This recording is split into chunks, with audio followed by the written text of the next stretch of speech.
What's going on, everybody? Master Taint here with a very special war recap for you from the hashtag Top9 War Clan. This was a hunt, the second of two against Crystal Warrior. Their leader, Tiger, has been talking a whole bunch of crap in GroupMe and on forums and everything about other top war clans, basically saying that his clan is better than all of them. Basically just talking crap. So we challenged people to come hunt him, and we came and hunted him. At first, he was passing it off like he planned it all along, and yeah. But if we go look at his clan here, I'll just this is their leader here, Tiger. Let's visit his base. Yeah, kind of medium Town Hall 10, level 2 Infernos, not very many lavas, mostly Lego walls. Or maxed out troops, so that's pretty good, I guess.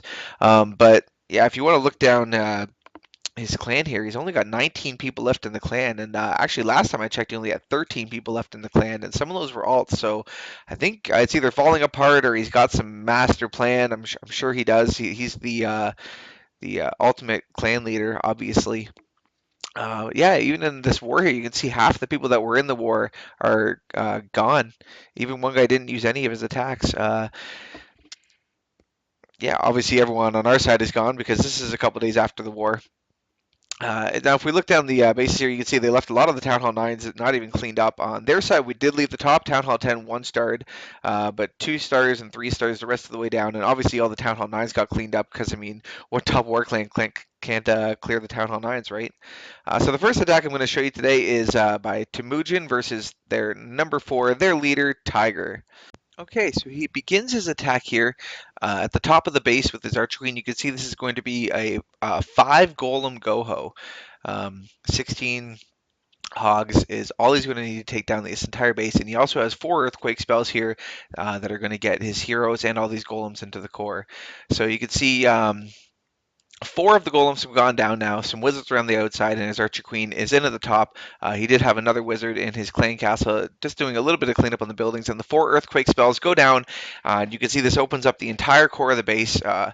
It's going to pop a lot of any possible bomb locations, spring traps, anything like that. Anything in the north side of the base is going to get wiped out here by basically just his heroes with these golems tanking for them. Poison spell goes down over the CC. It does have a lot of archers in it, and you may think that's a bad idea now with the poison spell, but it's actually a good idea because a lot of people were putting like a dragon and 2 loons, and then you didn't have to use the poison spell on it, and people were saving it and using it on the skeleton traps later on. So by having all those archers in the CC is actually a pretty good idea. It forces them to have to use the poison spell on the CC or bring 2, which yeah, it doesn't really work out. I mean, he loses a spell somewhere else. So yeah, it really works out in your favor to do something like that. You can see in the middle here, Barbarian King taking a lot of damage from this Expo and Archer Tower, and he's going to die. But his Archer Queen is in the core here, still out of the reach of any of these towers, and the Hogs are coming along the bottom side of the base and just doing the last bit of the cleanup here.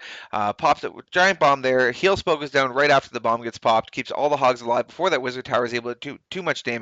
Giant comes in at the bottom of the base, tanking the Archer Tower and the cannon there for just a minute while the Hogs come up and take out these last few defenses. All that's left now is this Archer Tower and this mortar, and they can't do anything to this big pack of Hogs. Most of the cleanup's already been done. He's had some archers going along, some goblins going around the bottom of the base here doing the cleanup already, and also on the left side of the base there, it's trying to make its way into that gold storage. Of course, it's not going to get there because it's going to take the goblin a very long time to take down a lava wall, but the base is going to destroy it anyway. So very good job to Mujin. All right. And the next attack we're going to look at today is against Crixus, their top Town Hall 9. This one's by Walter White. It's a 3 Golem Goho attack, and he's going to do it in a really cool way. He's going to push his heroes basically all the way through this base, right from the bottom left side of the base here to get into the enemy Archer Queen in the core there. It looks a little bit difficult. It looks like she's really far away, but actually, if you take a look, if you wall break her into this bottom left side compartment here where the cannon and archer tower are, and put a jump spell over by the expo at the top there, you can actually get all the way into the Archer Queen with just that, which is perfect. You don't need 2 jump spells. So you can see he puts the 1 spell down there. With the new AI, not AI, but the way the game works, you can actually jump eight tiles with one jump spell if you place it exactly perfectly. So here he only had to jump 6 or 7 tiles, so it's not that big of a deal, not that hard to do. You don't have to be perfectly accurate. And you can see the Barbarian King gets up there, gets into the Archer Queen, and takes her out, no problem. And he still has a lot of his own health left. A lot of the single target defenses are now focused on the hogs around the outside. Didn't even have to drop giants to distract because the heroes were distracting in the middle. All these hogs are kind of converging down the top of the base here. And you can see one giant bomb gets popped there. He's already got the heal spell over it, and they're going to come down towards the bottom of the base here. He still has one heal spell left. Archer Queen is doing lots of cleanup in the core here. He's got 4 wizards and a goblin going around the top side of the base, so the cleanup is going to work its way down. Oh, he actually did have one giant on the right side there. You can see it's walking its way down to the last of these defenses, and it's going to start helping with the cleanup a bit. But like I said, he's got all these wizards going around top. Archer Queen was hiding in the middle there under the Crystal Warrior sign, but she's doing lots of cleanup there too. Almost all the defenses have gone down. All that's left was an Archer Tower and a Mortar, which get taken out really quickly. Hogs start doing their cleanup from the bottom up, which is perfect because the Wizards are still coming from the right side down, and everything's going to get destroyed. So very nice job, Walter White. All right, and the last attack I'm going to look at today is by his one last co-leader, Soonthorn. Their second top Town Hall 9. This is by JT Ivat, JTVat, Jitavat. I don't know how to pronounce his name. I don't really care. Begins with the 3 golems on the left side of the base here. One got picked up by a Tesla there, but he dropped a wizard in behind that, so it was quickly taken out. Really quick thinking by him. Golems come in the bottom left side of the base here. The golem at the top there is still taking on that wizard tower, which allows his wizards to go in and do a lot of cleanup there. It's also got that expo and that archer tower on it as well, so that one wizard at the top is able to do lots of cleanup. And then his archer queen comes in at the bottom here, and you can notice he hasn't even dropped his barbarian king yet. Clears out one of the giant bomb locations there, and his archer queen is going to do lots of cleanup. Coming to the middle here, drops his last golem from his CC at max level along the bottom side here against the wizard tower. Now you can see this one he has 2 jump spells, one's already gone down, and 2 heal spells and a poison spell. He's not going to use the poison spell on the dragon, not too much of a point. Barbarian King gets dropped right at the end here. The cleanup has gone so well that he goes in right towards the core here, which is perfect. He's going to come into these defenses here. Most of them are still going to be attacking that golem, so the Barbarian King is going to be relatively safe as he moves up. And as soon as the Archer Queen aggro's on him, he's going to run over and jump into her compartment there because of the jump spell. So everything works out absolutely perfect for him. His Archer Queen comes in behind that and helps the Barbarian King take out the enemy Archer Queen and the enemy Barbarian King because they're stacked together there.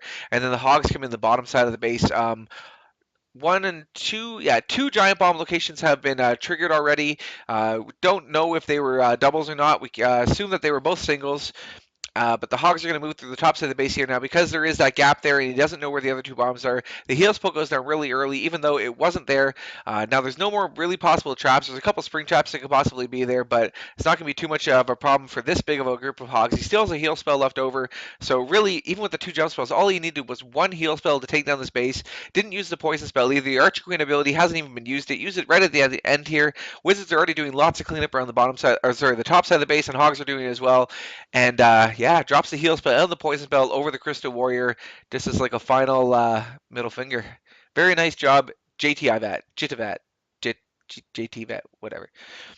All right, everybody. Well, that was my war recap for you. I hope you enjoyed it. This is Master Taint signing off. Keep watching. Oh, and if you want to see it again, here's Tiger's base getting wrecked.